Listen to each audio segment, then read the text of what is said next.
Hello. Welcome to Wednesday. Oh, it's the last day of November and the quarter is so nearly over.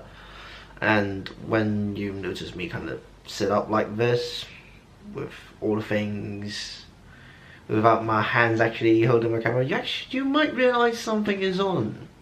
And you should, because now it's time for yet another of my book reviews. And today, we are reviewing the fourth book of the Assassin's Creed Complete Collection, the Assassin's Creed Revelations book review. So, this is the finale of the Ezio trilogy, and it's sad to see him finally sort of creeps away from, leaves the Assassin's Creed storyline. And major spoilers for both the game and the book, so if you don't want spoilers for the game and the book, just stop here. Just stop here and just go away. My video will be still here after you finish the game or the book, so yeah. So anyway,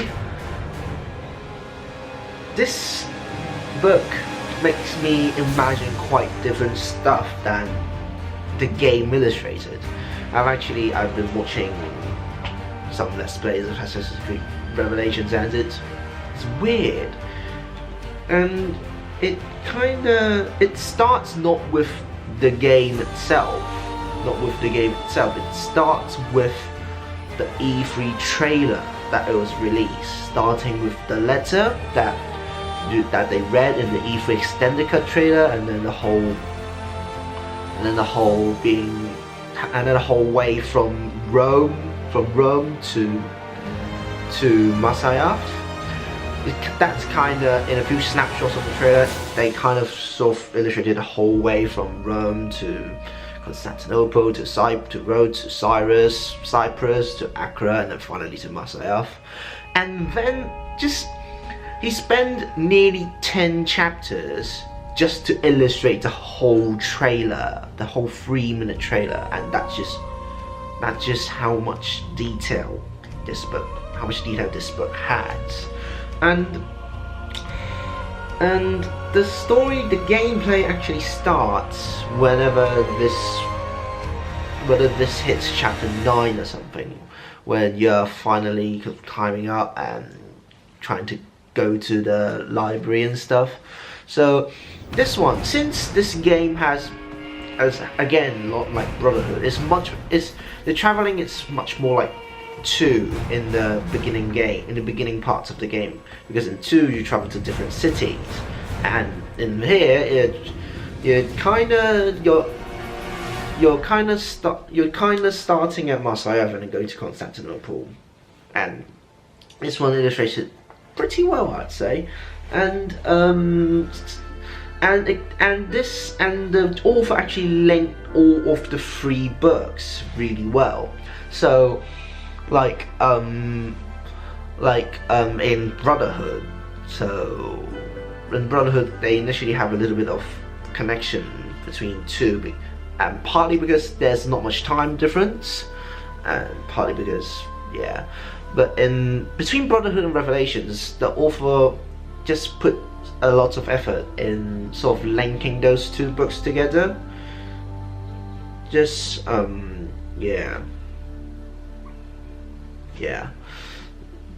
I think it starts like at the end of Brotherhood. The end of Brotherhood kind of illustrates Ezio until he was 50 years old, and this book starts when he's 51 or 52 years old, so that provides a really good linkage. The Brotherhood book kind of illustrates until, like, the game ends at 1507, and the author keeps writing stuff until 1510, 1511, until like Ezio kind of sets off for the trip to Constantinople, not Constantinople, Masysaf really. But yeah, and otherwise it's so detailedly described, all those non-gameplay parts, or they're illustrated really well. Now there's slightly there's some slightly confusion when I read this book and watch the game. When Ezio finally arrives at Constantinople and Yusuf kind of greets him, that sort of stuff. Because when I read the book, it says the assassins has a strong presence in Constantinople already, unlike in Italy and Roma or stuff. That made me assume that they basically controlled Constantinople already. It's just some little kings. They aren't fully in control yet, but basically they're in charge. But in the game, well, you see, in Brotherhood, you start with nothing. You start with the Assassin's Creed had completely nothing control against the border, only the headquarters. But here, so no. How do I describe it? In Brotherhood, you need to find your own headquarters. Let's do it this way. And here, you have a headquarter and have one district, and that's it. You only control one den out of tons of dens, and that's between no presence and strong presence. What? Okay, you kind of broken my imagination a little. Game? Yeah, I want to play the game on that one because the books, yeah, but books provide space for people to imagine.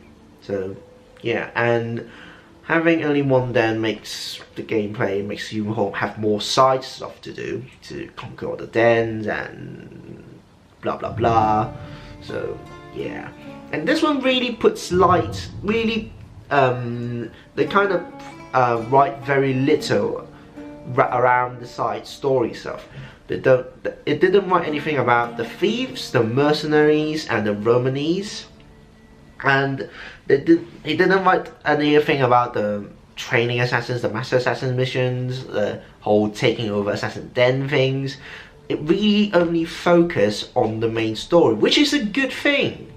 And I mean, Brotherhood, why would you write mercenary? Why would you write mercenaries, courtesans and thieves in Brotherhood? Because they're related to the story, because the leaders are pretty core characters in the Brotherhood, and they will assist you, really, and they are actually provide really good assistance in defeating the Borgia in the end. So yep. But in here it's more like they side with you, yes, but the leader of those three factions aren't major characters in the game or in the whole storyline. So cut them out. That's a good decision. That's a good decision by the author. And another thing that I'm pretty puzzled is that from reading this book, whenever Ezio got one of the Masysaf keys, the key just instantly glows and brought back to Altair's memory. But in the game, you kinda need to take it back to the HQ and start to analyze it before it carries you into the memory. So I think it can be. I think it should be done like in the book, where you just when you grab the key and then you just instantly being taken to that world. It just feels more immersive. And after your memory, you take note of something. Ezio say something or something. So this instantly bringing you into Altair's memory stuff. The books handle it perfectly. I say pretty perfectly. And it's nice to sort of see it divided into three parts and finally this one includes the trailer and also includes Assassin's Creed Embers. If you don't know what Assassin's Creed Embers is, a cartoon of around half an hour, sort of telling the story of the last years of Ezio's life at around 65 in Tuscany or something. And I believe part 3 of this book, the final part, actually illustrates about the Embers, the whole Ember story. So how did Ezio die in the end? And it's incorporated really well. It started from I believe the Ember started directly on that year 1524. Is it 1524? Ah, it is 1524, yeah.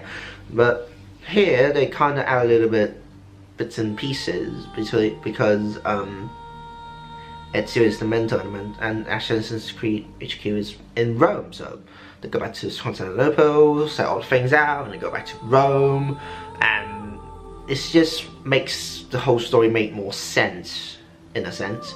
So, good job for the author. Good. And finally, as for the ending bit, the ending of the game, and not necessarily the ending of the book, but when Ezio went into Altair's library, at that part. And I think this one, out of the 3 Ezio trilogy, this one handles it the best, because it's just because in the game, this is spoiler heavy part, in the game Ezio discovered the Master of Keys and then discovered the Apple of Eden, find the Master of Keys, enter the library, and then find the Apple of Eden. The Apple of Eden starts to glow, and then Desmond suddenly appears. Then because Ezio in Assassin's Creed 2 had heard of the name Desmond, and he said something about Desmond. I do not know you, but somehow you can hear what I say, and I know you're listening somewhere. And then Ezio just suddenly magically appears from nowhere, perhaps because of the apple or something. And then it's Desmond listening to Tiniyye, the god who explains why the first civilization collapsed, and what you should do or should not do, and what you should beware of. So yeah, and in the book, it's Ezio. It's Ezio himself facing Tiniyye and listening to Tiniyye saying herself. And for me, to see Ezio facing with Tiniyye but not Desmond in the book, it's fine. It's fine for me, because it doesn't make any difference to me, per se. Seeing Ezio talk to Tiniyye and seeing Desmond talk to Tiniyye is the same for me. And he just with that, the author just directly cut out the part where kind of Ezio quote unquote summons Desmond out, and all is fine. And I've not seen the whole walkthrough yet as of now, but this book develops the romance line between Sophia and Ezio really, really well. Considering there's little romantic bits involved in Assassin's Creed 2, Assassin's Creed Renaissance, and Assassin's Creed Chronicles. So yeah, but a good job there, and I really love Sophia's character being slowly moved by Ezio from like normal bookkeeper, just to books and something, to somewhat wanting to go to adventures, to see the world outside of books, outside Constantinople. So yeah, the graphic changes illustrated really well. So that's a positive point for the book. And I think that's it. I think seriously, this is one great book, Revelations.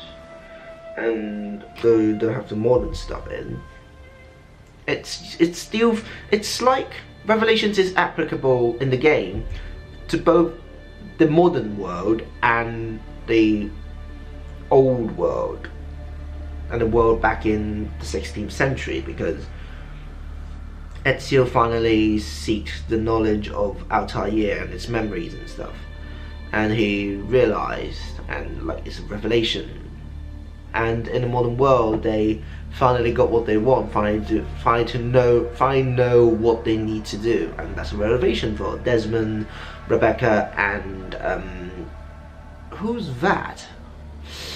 Who's that guy? I don't know, but anyway, to the gang, and they kind of realize things, and it's just wow. And I must say, this focus on the storyline actually is a really good idea, and just thank you.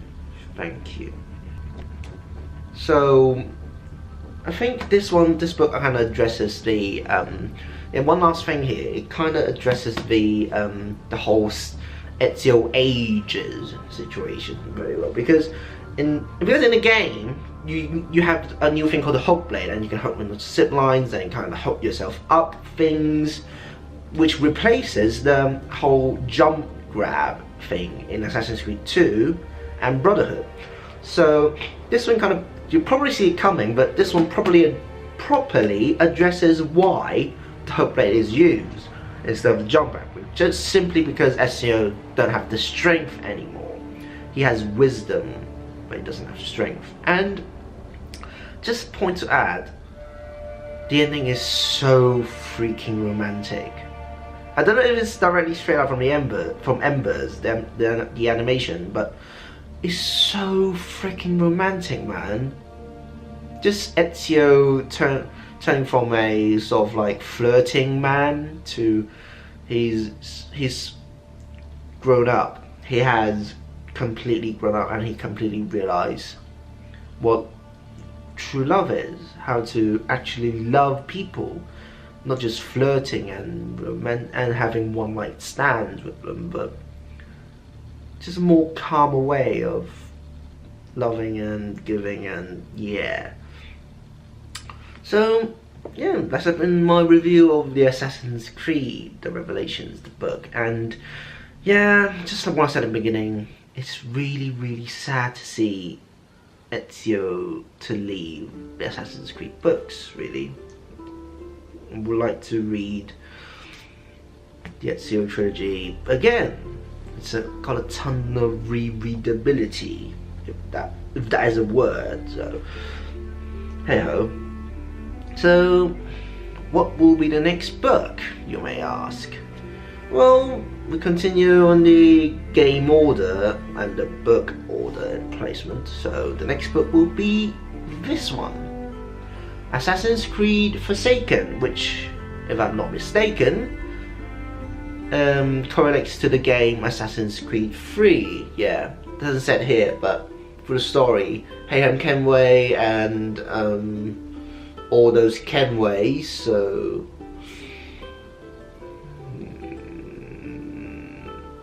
so it's Assassin's Creed 3, and in America, yeah, so it's Assassin's Creed 3 then. But for the games, I can see that sorry, but most of the reviews said that like Hayham Kenway, or the major protagonist in Assassin's Creed 3, is just a massive jerk, really. So how will this book illustrate Kenway? I am very curious to see that. So all hopes goes to the author, and hopefully he can surprises me with a bang or something. Yeah, so this has been my review on Assassin's Creed Revelation. I finished this book really quick throughout the Thanksgiving weekend because it's just such a thrill to read this book. It's such a great book, and although the kind of time pressure thing isn't really shown in both the book and the game, I still find the book like it paced really well, and it kind of just, oh my god, it's not far away from a masterpiece, really. So yeah, I guess I'll stop ranting here, but yeah, that's it for today. Thank you so much for watching for my Assassin's Creed book review up until now, still got quite a few more to do, and as long as Assassin's Creed had new games, I believe they will have new books according to the game. So thumbs up for that. And so yeah, thanks for watching. Thank you so much to hear me rant for nearly 20 minutes. So yeah, joys of that. And as always, let's meet back the next time, shall we? Ooh.